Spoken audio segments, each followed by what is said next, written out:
बांके बिहारी राम तू इतना ना करे वो सिंगर नजर लग जाएगी नजर लग जाएगी।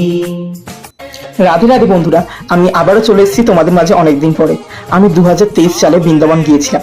বাঁকেবিহারীর মন্দিরে গিয়ে বাঁকেবিহারীর অপূর্ব মনোমুগ্ধকর রূপ দেখে আমি মনে মনে স্থির হয়েছিলাম বাঁকেবিহারীকে অঙ্কন করার কথা। আর যেই ভাবা সেই কাজ, আমি কতটুকু অঙ্কন করতে পেরেছি বাঁকেবিহারীর মূর্তি তোমরা অবশ্যই জানাবে।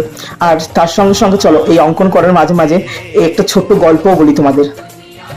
বৃন্দাবনে অবস্থিত বাঁকেবিহারী মন্দিরে যে মূর্তি রয়েছে সেই মূর্তিতে শ্রীকৃষ্ণ স্বয়ং নিজে বাস করেন।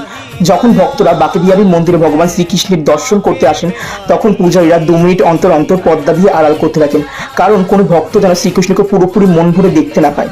কেননা কথিত আছে